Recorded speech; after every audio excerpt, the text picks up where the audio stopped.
Ladies and gentlemen, welcome to Media Reload's Digital Playground. I got it right this time. And we are here with our near weekly Game of Thrones breakdown, speculation show segment. That was a dig. Yeah. Or stab, it's Game of Thrones. We missed you guys last week, and it was a stab. This is Game of Thrones. Good job. Topical humor. That's what I'm here for. And Sean, I talked to you immediately and said that this was, well, actually, I wrote a fanboy comment on your wall. You did, and as said, soon as you saw the episode. OMG, a girl has a name. When are we talking about this? Yeah. And you like politely responded with when we were going to film tonight. But so this became, for me, a little bit a show that was about structured around, or maybe accidentally structured around, great lines. And that was a great line from Arya when she said, a girl has a name. A girl is Arya Stark of Winterfell. And I'm going home. It had to come, right? Yeah. Like, she couldn't just forget the Stark name. Like, I think the ultimate story here for the Starks is triumph, like all around for the ones who actually end up surviving. Sure, maybe. That's how I think it'll eventually end. Yeah. You knew Arya, A, wasn't dead when she was getting stabbed, and B, would eventually be Arya Stark once again. Yeah, well, and we've said before that Arya has the most traditional hero's journey on Game of Thrones. Right. In that she was born into some sort of safety or privilege. Yep. She had that stripped away. She went away. She found a hermit in the woods. Yep. She was trained by that hermit, and then she had to break free and come home, which we're finally seeing. Right. And that is A as pretty- bare bones, Yeah. traditional hero tale that you'd see in Lit 101. Right, yeah, sure. But it sure has been entertaining along the way. You know? Yeah, and you complained to me that we didn't get to see the fight scene between her and the waif. I get that a couple different fights that we want to see in Game of Thrones get cut for content, I'm sure. Sure. For time, for budget, for things like that. For the fact that, Even when these things just can't happen, Yeah. like with Blackfish. yeah, or the, I think a part of it might have been the waif, it seemed to me in a lot of those training episodes, was chosen as an actress because she was incredibly physically gifted. And Maisie Williams is a gifted actress, but I don't know if she can keep up with Right. a professionally trained Yeah, so fighter. in the middle of that chase scene in this episode, Yeah. I was like, well, shit, is the wave Terminator? Like, the way she was Oh, like, she was great. running. She was you're great. like- I feel like that actress really got some work from that, because in very limited screen time, in what would normally be a very limited role, she managed to exude a lot of, I'll call it negative charisma. She was menacing. Right, she was, yeah. And Yeah, for you an actress felt- that looks 5'4", Right. at the top half of it, Right. you know, she did a really good job. Yeah, I agree. And she did a very good job of being a dominant figure over Arya. Yeah. Yeah, so. Yeah. that was So perfect. the next great line I think we can talk about is Jaime Lannister telling Edmure Tully that he will launch his. I'll send for your baby boy. And I'll launch him into River Run with a catapult.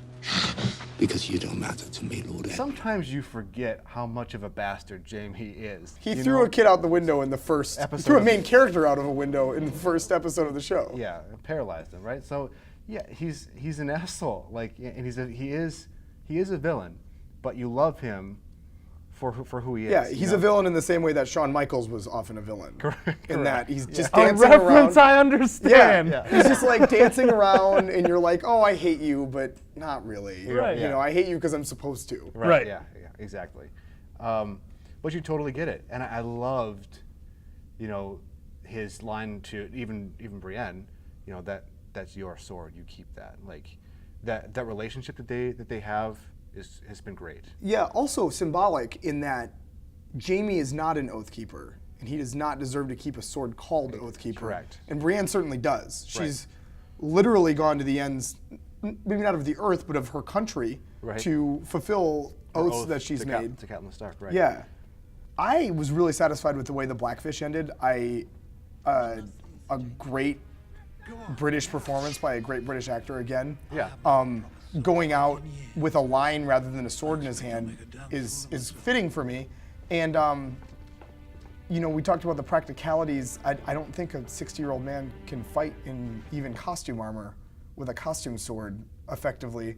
And to see, And it would have been in a hallway, and it would, you know. we would have got. No one liked how Barristan Selmy died, Right. because the way he died was, it was necessary due to the physical limitations of the actor. Right, and I guess it makes sense too, because now that I'm thinking about it, because he actually does say, like, I hope I don't embarrass myself. Yeah. Because he hasn't fought in so long. Like, and it probably would have been an embarrassment to try and make that fight Yeah. with that actor. You know, maybe not. Maybe he's extremely gifted and we don't know, but who knows? Yes. And then did you have anything to say about the events in Marine? It is cool to see Lannisters being proven wrong or failing. I will say that that scene between Grey Worm, Tyrion, and I don't know how to say her name. Missandei? Yeah. I can say that. Yeah, thank you. Was pretty boring for the most part. Like, you were just, you know, so at that point, the episode had kind of lulled, like, Yeah. overall, and then we came to like the ultimate slowdown. One of the few episodes this season that did suffer from pacing errors, I think. Right. Not to get too TV nerdy, but Sure. But yeah, it really did. I felt that in the episode, and it's probably why it's the most forgettable part of this week's episode. The only thing I really remember is Tyrion Lannister being wrong and me going, and then Dany coming back. Yeah. I will also Grey Worm having an actual decent joke, the only decent joke of the group. I make joke. Fun. That was really well written and cleverly written. Yeah. But yeah, so Dany comes back, and obviously you knew when things were above them were shaking. Okay, here's that's Drogon with Dany. And things are obviously going to happen in the next 2 episodes with her. I don't think we're gonna get it in the next episode. certainly we could, and we'll get to what the next episode might have in store at the end of our segment. Okay. So our next line would be, Shut up, Sean. yeah, our next line would be, "I choose violence" from the Queen Regent herself, Cersei Lannister. I choose violence. Definitely chose violence, and then Sir Robert Strong did a Mortal Kombat style finisher to someone. Ripped his head off. Yeah, man. with his bare hands after absorbing an axe to the chest. Yeah. Yeah, it was a flawless victory too. He took 0 damage. Correct. And then she immediately got her teeth removed, or her fangs removed, Yeah. by her own son, Yeah. who then outlawed ritual combat. It seems to negate the Clegane Bowl that we've all been Right. hoping so yeah, for. we're not gonna, or the Tommen versus the Mountain. That Yeah. Some people were Yeah. clamoring for. Yeah, we're not gonna get that, but she's still got something up her sleeve, right? So No, So there is that exchange with. I forget his name, the guy who brought Master Qyburn. Qyburn, thank you. It was right there. So when she exchanges that with Qyburn, and they talk about this rumor being true and that it's so much more. And we don't know what that rumor is, but I mean, some speculation is that it might be wildfire that they found. Yeah, that seems to be the internet's darling theory right now. Right. That they've found a bunch of wildfire, and that's what the final episode of the season will deal with, is her trying to burn the Great Sept of Baelor. Right. Regardless, I think we're probably also going to have to wait to see that resolution for this last episode, not the next episode. And traditionally, Game of Thrones does that, right? You have the big battle in episode 9, and then episode 10, things are it's just kind of like the fallout from that battle. It's a cleanup. It's a cleanup. And it'll hopefully serve to refocus the lens. Right. King's Landing has been very much a secondary storyline, or a tertiary storyline this whole season, pretty much. And it's the capital. Yeah, nobody really knows what's happening. Yeah, and it's probably, a couple people have mentioned on the internet that they think it's one of the most boring storylines, but it has the potential at least to be the most fascinating place politically because of the positioning of the crown and the faith. And it's the one that has the most moral gray area in it too. Yeah. It is the faith, which is, you don't know what their true motivations are. Yeah, you know? they seem like kind of a populist movement, but I don't Right. really. Yeah, sure.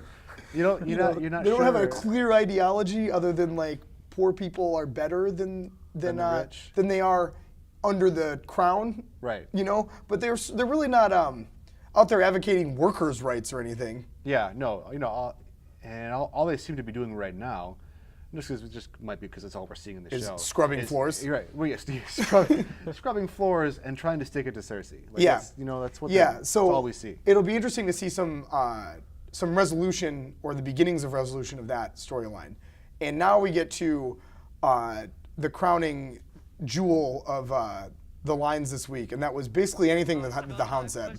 Right. In his glorious return to combat, which was amazing. literally fulfilled every expectation I had and more. When those 4 guys are sitting around talking and you just see the Hound approaching blurry Yes. in the background, I stood up and clapped. Yeah. Like, I was yeah. so excited. I was so excited. Because you know what's coming.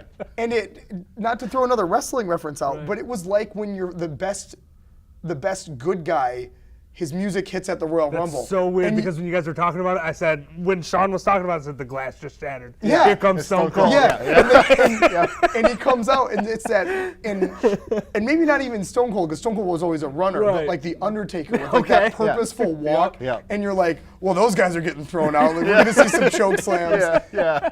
And stuff like that. It was exactly like that. There was the air was so thick with menace. Yeah. And it was a beautifully shot scene. Yep. The camera was perfectly positioned to keep the Hound just enough out of focus where you're like, that's him. I Yeah. know that's him. Yep. But it wouldn't focus on him until the first guy had an accident. It was beautiful.